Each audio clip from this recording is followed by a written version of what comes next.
Hi, this is Pastor Harley Wheeler with the Broadway United Methodist Church. I want to share with you from 2 Samuel chapter 19. It's in verse 6. There has been a victory won, and Absalom, David's son, did not lead a victory for David, but he'd actually led a rebellion toward David. And David's army had defeated Absalom's army. Joab, David's general, kind of against David's orders, had killed Absalom. But the army marches into victory, and David is still grieving over the death of his son. David both loves his son and wished that he would be brought back, and now grieves that his son has died.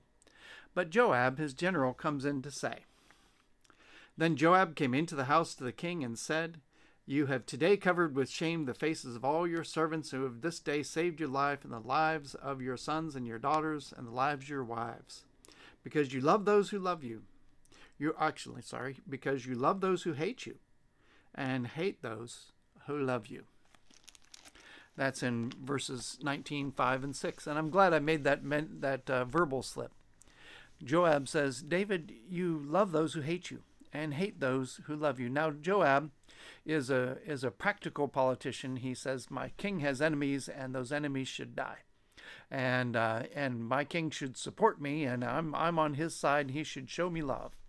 And he has no business having any consideration for people who oppose us. You've seen the same thing go on in families. You see the same thing go on in the life of our nation or community.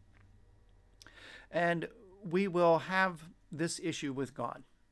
God will persistently love those who hate him. It's a hard pill for us to swallow. We can outline to God all the harm that our enemies have caused. We can tell him all this damage that has been done. We can express to him our emotion and the intensity of our feeling around opposition, trouble, and evil. And God only loves these people. Yes, there are consequences for action. There's God's work that is bringing about his kingdom, and empires will fall, and evil people will be no more, and they do not stand against him. But we have trouble yet still understanding his great, great love for those who oppose him. So let's walk in God's love today. Love our enemies and our friends, all our neighbors. Be blessed.